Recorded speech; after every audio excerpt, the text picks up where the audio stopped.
अब अंतिम चरण में ये रह गया है कार्यक्रम और हाजीपुर में जितने उन सभी लोगों से हमारी संवाद होगी।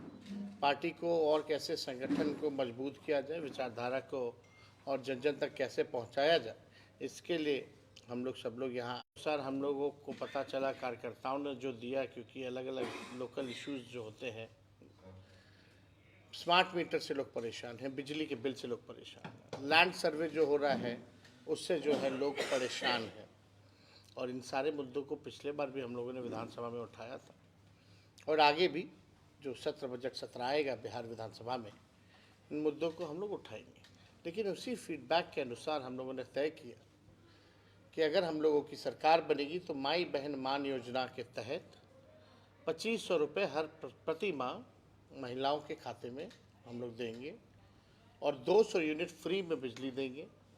वृद्धा पेंशन और सामाजिक सुरक्षा पेंशन जो 400 है वो 400 से बढ़ा करके 1500 हम लोग करने का काम करेंगे।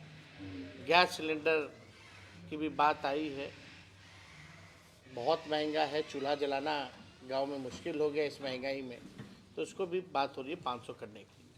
तो हम सब लोग जनता के बीच जा रहे हैं, कार्यकर्ताओं के बीच जा रहे हैं, महिलाओं से संवाद कर रहे हैं, किसानों से भी हम मिलते हैं कभी कभी जब मौका मिलता है। तो क्या रोड मैप होगा ताकि बिहार की गरीबी, बेरोजगारी और महंगाई को कैसे दूर करें, बिहार को अव्वल राज्यों में कैसे ले जाएं, उसके बाद विस्तार से हम लोग बताएंगे। देखिए, आज आने में आप लोगों के बीच थोड़ी देरी हो गई क्योंकि बजट चल रहा था और देखना मेरा ज़रूरी भी है, क्योंकि मुझे पता था कि आप लोग ज़रूर इस विषय में आप सब लोग पूछेंगे।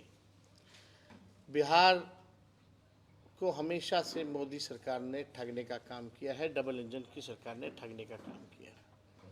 विशेष पैकेज की बात तो कहीं नहीं, विशेष राज्य का दर्जा पता नहीं अब मिलेगा कि नहीं मिलेगा, इन्होंने तो पहले ही मना कर दिया। लेकिन चुनाव में तो बहुत ऊंची ऊंची बातें की जाती है, बड़ी बड़ी बातें की जाती है, जुमलेबाजी होती है।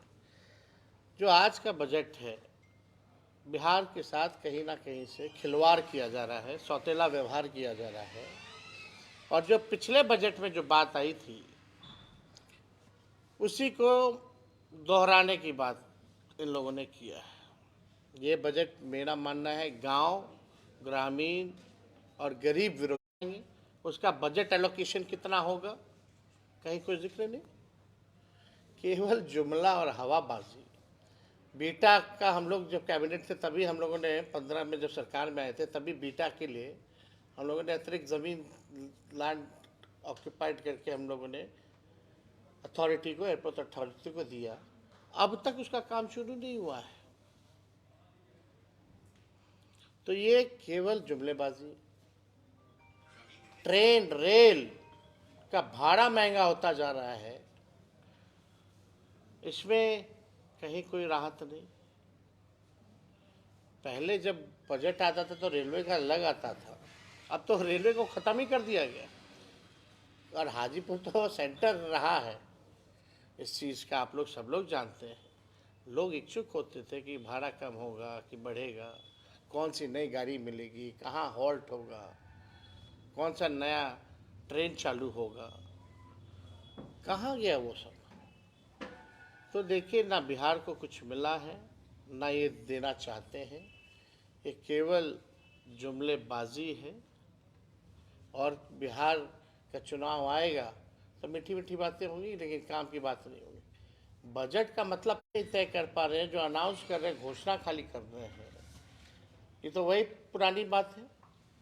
पुराने जो बजट में जो घोषणा इन्होंने किया था कि बिहार को इन्होंने कहा था कि पैकेज देंगे 59,000 करोड़ का, पहले उसका तो हिसाब दे दें, कहाँ गया 59,000 करोड़। 59,000 करोड़ तो पुराने 10 सालों का जो काम गिनाया हुआ उसी को रिपैकेजिंग करके केवल घोषणा इन लोगों ने करने का काम किया, कोई हिसाब किताब नहीं। अब कोई भी चीज़ बनाना है, करना है, तो उसका बजट तय होता है कि नहीं होता। यहाँ तो कोई बजट तय नहीं है एयरपोर्ट का, ग्रीनफील्ड का। लैंड एक्वायर करना पड़ेगा ग्रीनफील्ड के लिए, उसका समझिए कि कितना दाम होगा, किसानों को कितने मूल्य में वो दाम दिया जाएगा। कुछ तय नहीं है। तो ये पूरा बजट जो है सौतेला व्यवहार बिहार के साथ, बल्कि बिहार के जो मंत्री है केंद्र मंत्री, और देखिए चंद्रबाबू नायडू 1 लाख से ज़्यादा का पैकेज भारत सरकार चल रही है, मुख्यमंत्री हमारे अचेता अवस्था में है, ताली पीट रहे हैं। क्या हो गया है भाई? अब बिहार की विशेष राज्य के दर्जा बोलते थे पद यात्रा करेंगे, अब कब करेंगे? अब तो देने। तो हम लोग जो है इस बजट जो है केवल खोखला ही इन लोगों ने किया है। तो और कोई अगर आप लोगों का सवाल होगा तो पूछ सकता है। दर्शन संवाद हुआ, मतलब किस तरीके की बात हुई, क्या फीडबैक मिला? मैं तो आप तो पता भी किए ना, जो उसी फीडबैक के अनुसार तो हम लोग तो घोषणा कर रहे हैं। उम्मीद रखते हैं केंद्र सरकार से जो पेश हुआ है। अरे बिहार गरीब राज्य है, हम लोग लगातार इस मांग कर रहे हैं कि बिहार को स्पेशल पैकेज, स्पेशल स्टेटस मिलना चाहिए। बिहार एक यहाँ एग्रो बेस्ड इंडस्ट्री बढ़िया लग सकता है, उसको लेकर के कोई बातें नहीं है। बिहार में कारखाना पलायन कैसे रोकेंगे, कारखाने कैसे लगेंगे, इन्वेस्टमेंट क्या है? सब तो मोदी जी ने गुजरात को दिया, बिहार को क्या दिया? सब कुछ गुजरात में, सब कुछ गुजरात में, बिहार को ठेंगा। यही काम किया मोदी जी। कोई नया काम बताइए। और यहाँ हाजीपुर की जाम की समस्या तो आप देख ही रहे हैं, लगातार बहुत बड़ी समस्या है। आप हाजीपुर में है, अभी हाजीपुर चिराग पासवान जी का क्षेत्र है, पशुपति पारस आजकल आप लोगों से काफी नजदीक आ गए हैं, किस तरह की? अरे भाई, पुराना पारिवारिक संबंध आदरणीय रामविलास जी से, पशुपति पारस जी से, हमारे पिताजी का तो रहा ही है भाई। सब लोग समाजवादी नेता लोग रहे हैं। जब ऐसी कोई बात आएगी तो जरूर खुल करके आप लोगों से बात की जाएगी, कोई छुपाने वाली बात थोड़ी होती है। सब प्रगति यात्रा में लगभग, प्रगति यात्रा में हर दुर्गति यात्रा कहिए, प्रगति यात्रा कहाँ कह रहे हैं? वो तो जा नहीं रहे ना, जनता से संवाद है। वही पटना का जो चंद अधिकारी वही यहाँ आ जाता है, मीटिंग हो जाती है, वाह वाह वाह, बतख को लाता है तो किराए पे लाता है। सबसे बड़ा सवाल यह है कि 500 करोड़ लगभग एक जिले को मिलता है, ऐसे अगर बिहार भर की बात कहाँ कौन जिले को मिल रहा है भाई? 2 अरब 25 करोड़ 78 लाख तो मुख्यमंत्री इस यात्रा पे खर्च कर रहे हैं। क्या चीज के लिए कर रहे हैं पता है आपको? जो निकलने का मुख्यमंत्री जी का यात्रा का ही बजट इतना महंगा है, बताइए कितने खर्चीले मुख्यमंत्री।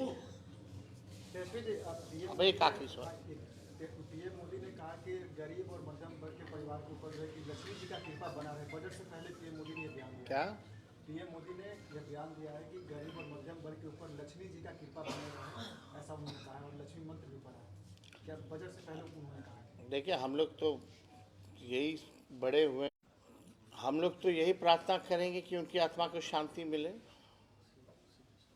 लेकिन कहीं ना कहीं तो लापरवाही हुई है, और किसी ना किसी को तो जिम्मेदारी तय होनी चाहिए, किसी ना किसी पे कार्रवाई होनी चाहिए, ताकि भविष्य में एक एग्जाम्पल सेट हो, ताकि भविष्य में ऐसा काम दोबारा ना हो। हम तो नहीं चाहेंगे कि दोबारा ऐसा हो, तो किसी ना किसी की तो जिम्मेदारी तय होनी चाहिए। बिहार के लोग भारी मात्रा में जो है इसमें मारे गए हैं, डेड बॉडी वहाँ फंसा हुआ है। अभी तक कोई पहल बिहार सरकार के लोगों ने डेड बॉडी को कैसे लाएंगे, कैसे उनका अंतिम संस्कार कराएंगे, मुआवजा देंगे कि नहीं देंगे, इस पे किसी मंत्री ने कोई बात कही है? ये डबल इंजन की सरकार है। चलो, मुख्यमंत्री अचेत अवस्था में, एक लोल उप मुख्यमंत्री है और दूसरा जो है बड़बोला है। किसी ना किसी को तो आगे आकर के बोलना ना चाहिए। माई बहन मान योजना के तहत आप महिलाओं को 2500 रुपया देने का काम कर रहे हैं, लेकिन आशा कार्यकर्ता का एक समूह है जो 2005 आशा, ममता, रसोईया, अपेक्षित महसूस आप चिंता मत कीजिए, हम लोगों की सरकार बनेगी तो कोई अपेक्षित महसूस नहीं करेगा। धन्यवाद।